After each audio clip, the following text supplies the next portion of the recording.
Yo, what's up guys? Welcome back. So, something I haven't done since, quite a while is doing like a live profile. And it has been like a couple of months last that I did this one for, Monarchs, domain Monarchs in our current format. I think the last time was at YCS London a couple of months ago for the TCG. So let's take a look, right? We got, I guess, compared to my last profile, two most notable, right, for, upgrades to Monarchs 2 cards. I guess one from Sidedeck and one from the most recent set being Duelist Nexus. And then, let's dig in for the profile, Maindeck and Sidedeck. So let's first of all, Morganite and the new Testalos. Do they have potential? Should you be Maindecking them in Monarchs for, our current TCG format? Let's take a look at Morganite first. I think I've never played this card in, or, showcased this card in like a video featuring Monarchs, simply because I don't think it's worth it. The plus side of this card, okay, an extra normal summon, an extra draw during the draw phase. It's cool, the graveyard effect is not the best. The thing is that, and that's the reason why this card I think is not worth it in a main deck, at least for this deck, it's far too slow. I've seen an OCG deck list some time ago, he was main decking like triple Morganite, he was also main decking playing the danger package. The level 7 danger also has the Monarch stats, if you know, so... that's cool, but I'm not so sure about that. The format is just far too fast for this card. While the other one, and that's a new beginning, I guess, for, Monarchs, simply because it's, new support, a new Monarch card with new stat lines. It's another upgrade, I guess, to the Mega Monarchs we got in the structure deck a couple of years ago. So this new Monarch, would you run it? Or would I run it? Probably not. It has like a built-in Stormfort effect, banish a random card from your opponent's hand. That's all cool.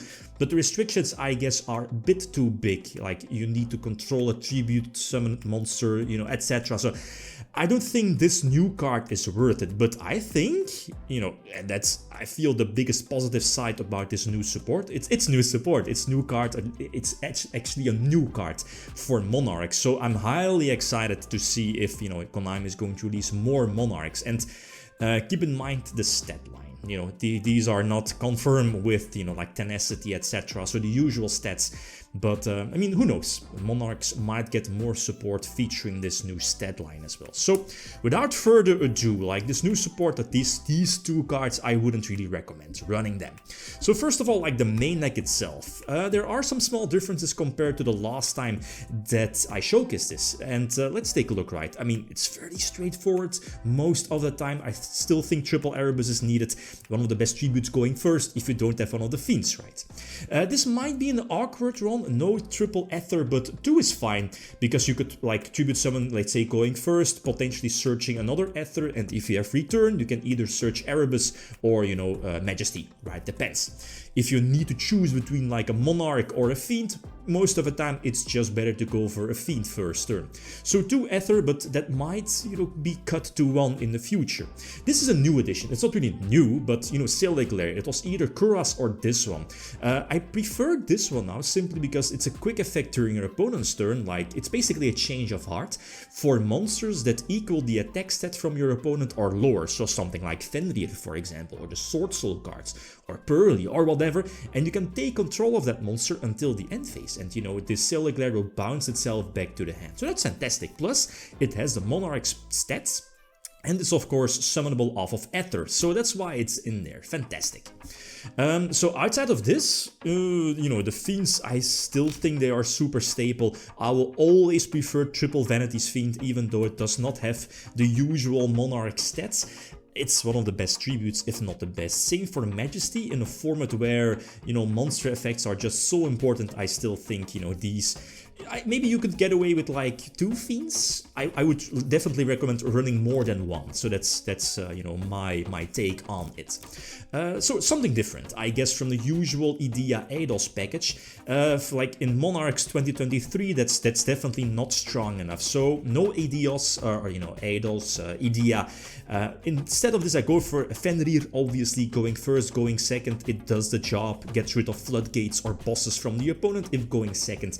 Uncommon Mufrit gives you the extra draw, again one of the stronger normal summons, Tribute Father monsters during, you know, going first. Keep in mind that this card might conflict with something like Stormfort simply because you special summon from the extra deck. And then something maybe a little bit out of the ordinary again is the Bestial package. I was running this one, or a bigger Bestial package in like tier format, so there might be some matchups where the Bestial package is not really the best. But I'm looking at Evil Twin or any dark-oriented deck, but still you have Lubellion and, you know, the dark and light monsters in your own deck to capitalize on the Bestial package. But these are far better compared to Idea Idols because their interruption, worst case scenario, they can be used as tribute summoned monsters as well if you want to, you know, turn on your domain. One Lubellion, maybe I could bump this one up to 2, I guess 3 might be a bit too much. So that's, I guess, for the tribute monsters and, you know, the tribute father, but I mean, this one I feel is pretty solid. Especially if, you know, the format is dark oriented, the Bestials definitely, you know, come in handy. Plus they could potentially be like chopping blocks if your opponent wants to push for game. The standard cards, again, you know, we know these: triple Pantheism, triple Domain, triple Tenacity, triple Stormfort, double Return 3 might be a bit too much, and the third one being March. This is probably going out post Sidedeck. This is a new addition, especially, you know, going first if your opponent has like a hand trap or whatever, and, you know, because of 6 fiends, only one tribute monster is needed, and escalation could help you out with that during your opponent's turn. And then the 40th card being only 1 prime. Maybe I could see myself bumping it up to 2, but I mean, the format is so much more different compared to 2016 where you would play this 2 or 3 times. At least that's it for now. So let's take a look at the side deck, right? So the last few cards here for the profile, and these are most of the time cards you would add into the main deck going second, right? Depends. You would obviously want to go first, but you looking at my dice rolls past YCSs and tournaments, I'm not too lucky, I always go second. But post side deck, Nibiru is probably one of the cards that's always going in at 3. People might not expect it in something like Monarchs. People might not expect Monarchs at all. So Pank, I think, depends, right? Going second, Floodgates, stuff like that. Duster and where is it? This one, Lightning Storm, are iffy. I'm not so super happy about these, just in case, I guess. But I prefer another card. We'll come back to it in a couple of moments. Change of Heart, not in the main deck, but again, if you know you're going second, this might be a side deck worthy card if you want. This one has been going in and out. It's a cool one, but you know, you could tribute like your opponent's spells and traps as well, but it doesn't get rid of, at least it's not an answer to one of the biggest floodgates currently in the game, being anti-spell. So that's why I'm not a huge fan of this card, but again, just in case it's there. Next to Nibiru, Evenly is also another card that's going in probably most of the time, especially if you're going second, maybe even going first.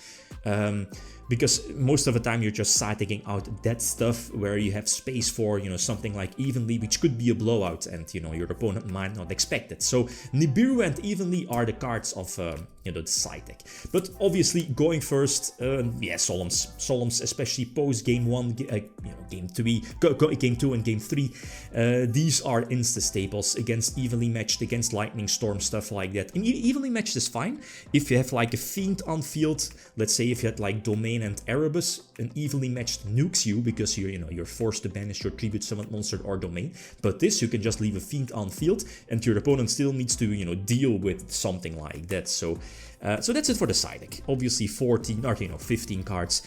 I'm not so sure if I would make any changes now with the current format of Kashtira, Pearly, branded maybe with all the new support. So how does this deck stack up against the format?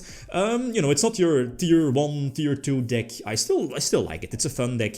It's not something that, you know, it's super consistent for a multiple round YCS. But, you know, there might be some decks might catch people off guard, unsurprising, especially the Bestials, Fenrirs.